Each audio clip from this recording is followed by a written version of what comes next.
There's a reason ancient philosophers were feared, not for their weapons, but for their words.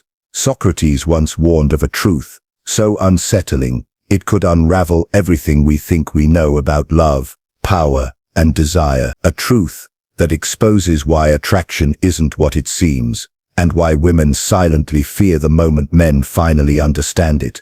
Because once a man sees through the illusion, once he learns what truly governs connection and control, he can never be manipulated the same way again. They say love begins with attraction, but Socrates warned long ago that attraction is rarely about truth. It's about illusion. He believed that what draws people together is not reality itself, but the appearance of it. We don't fall in love with who someone truly is. We fall in love with the idea we build of them in our minds. And this illusion, especially between men and women, has become the most powerful force shaping human behavior. What makes this truth frightening is how invisible it is. You can spend years chasing an image, mistaking validation for connection, and never realize you were never truly seen. In the modern world, this illusion has evolved into something Socrates could never have imagined, an entire marketplace of appearances. Social media has turned perception into a form of currency. Every photo, every story, every filter carefully crafted to create an image of value. But what happens when that image replaces authenticity? When people become more invested in being admired than in being understood? Socrates would say that this is the exact moment truth begins to die.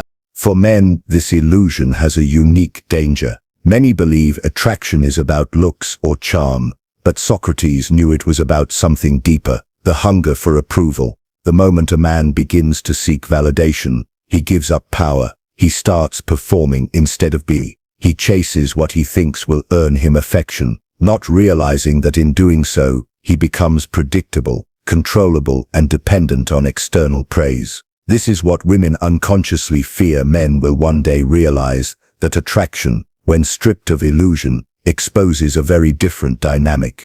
Socrates often questioned people until their beliefs collapsed under their own weight. If he were alive today, he would probably ask, do you love the person, or do you love how they make you feel about yourself? That single question dismantles almost every modern relationship, because the truth is, many relationships are built not on love, but on need. The need to feel desired, the need to feel important, the need to escape loneliness. But the moment you remove illusion, the moment you stop playing the game of appearances, most connections begin to fade.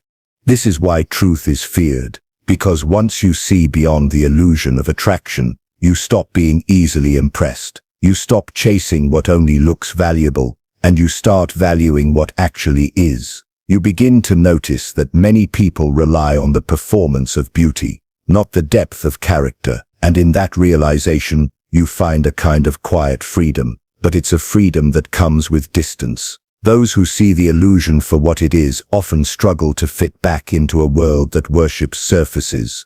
Socrates understood that wisdom always isolates. When you start seeing through appearances, you stop participating in them. You become harder to manipulate, harder to seduce through flattery, harder to control through rejection, and that makes you unpredictable. Something that unsettles those who depend on illusion to maintain influence. But maybe that's what real strength looks like. Not in conquering others, but in refusing to be conquered by appearances. Not in chasing beauty, but in seeking truth. Because once you understand that attraction is often just illusion wearing a pretty face, you begin to love differently. You begin to live differently. And perhaps that's the most terrifying thing of all. Not that the truth is hidden, but that it's being visible all along, waiting for someone brave enough to stop pretending they can't see it. Socrates once said that no man is free who is a slave to his desires. Those words, though ancient, cut sharper today than ever before, because in a world that glorifies indulgence, where attention is the new currency and desire the engine that drives it all, the idea of detachment sounds almost rebellious. Yet Socrates understood something few ever grasp. Control doesn't come from possession. It comes from indifference. The one who can walk away holds the power. The one who doesn't need validation becomes unshakable. And that, more than anything, is what society quietly fears men will remember. From the moment we're young, we're conditioned to chase success, chase status, chase approval, and of course chase love. Men are told that persistence is romantic, that desire is proof of devotion, and that rejection is a challenge to overcome. But what if that very pursuit is the trap? What if the moment you begin chasing, you've already given away your power? Socrates would argue that desire, when uncontrolled, turns man into his own prisoner. He begins to live not by principle but by impulse. His emotions become his master. When a man becomes detached, everything changes. Not because he stops caring, but because he stops needing. He can appreciate beauty without being ruled by it. He can feel affection without losing himself in it. Detachment doesn't mean coldness. It means clarity. It's the ability to stand before something desirable and still choose freedom over surrender. And that is the point where the balance of power quietly shifts. Many women understand this dynamic instinctively. Emotional investment has always been a form of leverage. The more attached a man becomes, the more predictable his behavior. The moment he starts fearing loss, he becomes easy to influence. That fear of loss, the thought of what if she leaves, or what if she doesn't choose me, is what keeps many men endlessly performing, endlessly compromising, endlessly trying to prove their worth. But when a man learns detachment, that fear evaporates. He no longer negotiates with desperation. He stops trying to earn what should come naturally. And in that moment, something remarkable happens. Respect replaces manipulation. Socrates warned that those who cannot govern themselves will always be governed by others. The man ruled by emotion becomes a tool in someone else's story, but the one who governs his emotions becomes the author of his own. Detachment is not about rejecting connection. It's about reclaiming sovereignty. It's realizing that love should be a choice, not a dependency. Yet this truth is uncomfortable, because it breaks the delicate illusion society maintains. It threatens a system built on desire, marketing, and emotional vulnerability. If a man can't be swayed by flattery, if he can't be manipulated by rejection, if he doesn't chase attention, he becomes immune to the forces that control most people. That kind of independence is rare, and rare things are feared, especially by those who benefit from keeping others emotionally reactive. The detached man doesn't live without feeling. He simply refuses to be owned by it. He can love deeply, but never desperately. He can admire but never idealize. He can walk away from what compromises his peace, even when it hurts. This is not coldness, it's mastery, and mastery has always been misunderstood. The world calls it arrogance, when in truth, it's liberation. Socrates knew that true freedom isn't found in gaining more, it's in needing less. When you no longer seek control through attachment, you become unshakable. You stop being a participant in the emotional tug-of-war that defines most relationships. You stop chasing validation and start embodying value. That's why detachment is feared, because once a man no longer needs to be chosen, he becomes the one who chooses. Socrates believed that the greatest obstacle to wisdom wasn't ignorance. It was the refusal to see ourselves clearly. He spent his life forcing people to look into the mirror of truth, stripping away the comforting lies they built around their identities. And that same mirror, when turned toward human relationships, becomes almost unbearable to face, because to truly understand how we relate to others, especially in love and attraction, means confronting the illusions that protect our egos. It means admitting that much of what we call connection is often projection, that we don't fall for who someone is, but for how they reflect what we wish we were. When Socrates said, "Know thyself," he wasn't offering gentle advice. He was issuing a challenge. Self-knowledge isn't about affirmation, it's about dissection. It's about asking the uncomfortable questions. Why do I crave attention? Why do I chase those who withhold it? Why do I confuse validation for love? Most people never ask these things, because the answers dismantle the stories they've been telling themselves. It's easier to live in denial, to blame others, to repeat patterns, and call them destiny, than to confront the raw truth of who we are and why we do what we do. When a man begins to see himself honestly, everything changes. He starts to notice his own patterns, how easily his emotions can be pulled, how much power he gives away in the name of love, how much he mistakes acceptance for peace. That self-awareness is painful, but it's also purifying. It's the beginning of freedom, because when you see clearly, manipulation loses its hold. You can't be deceived by flattery once you know your own hunger for approval. You can't be trapped by rejection once you understand that your worth isn't determined by another's interests. Awareness dismantles control.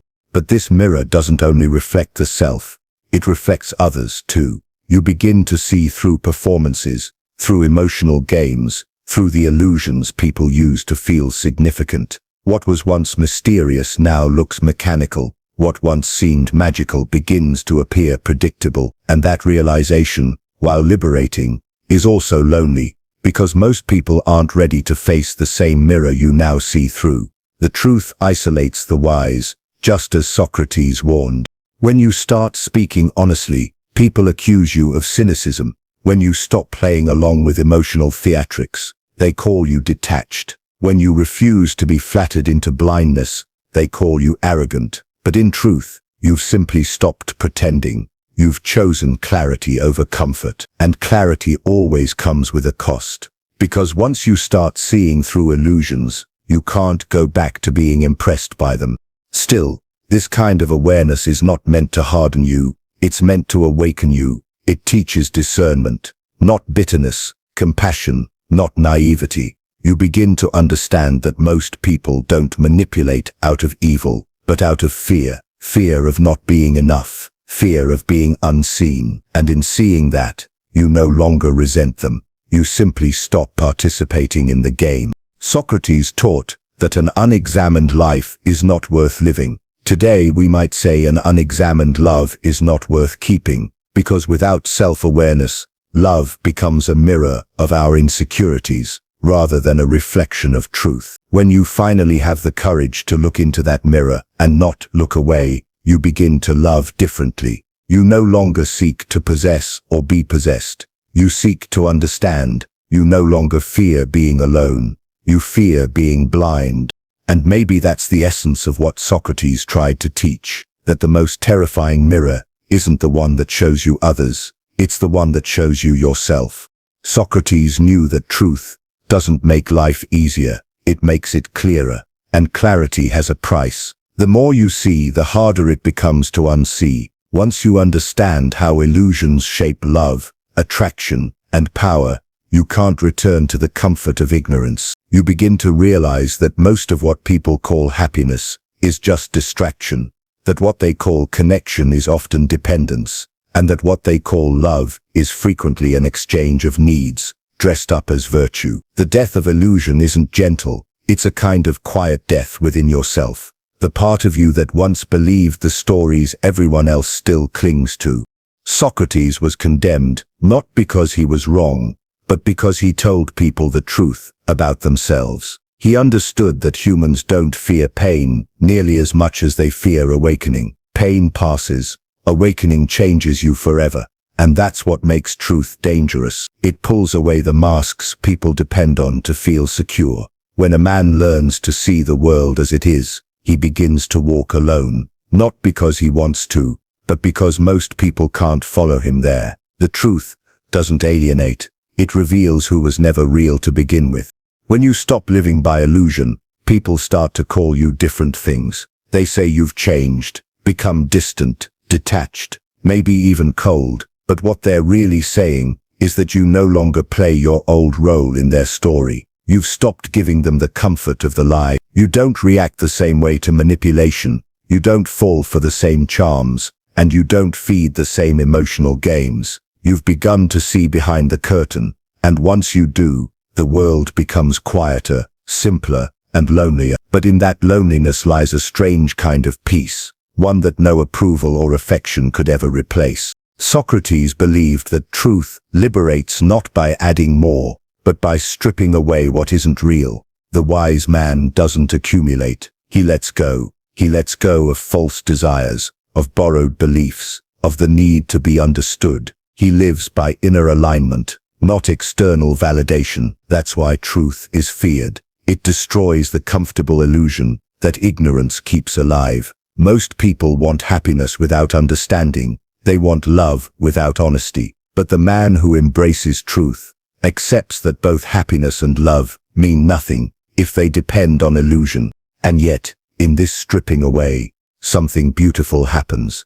When the illusions die, authenticity begins. You start to see that real connection isn't about control or performance. It's about presence. You no longer seek to impress. You seek to understand. You no longer chase what shines. You value what endures. The world may not celebrate that transformation, but it's the only one that leads to freedom.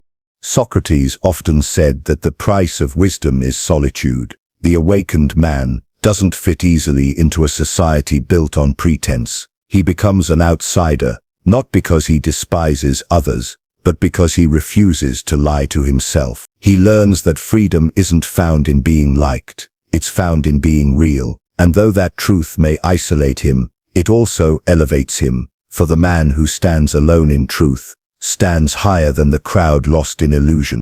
In the end, that is the paradox of awakening. You lose what was never truly yours, and gain what can never be taken away. Socrates understood this well. Truth will cost you comfort, but it will buy you clarity, and once you've tasted that, illusion loses all its power. The world hasn't changed as much as we think. It's only become louder.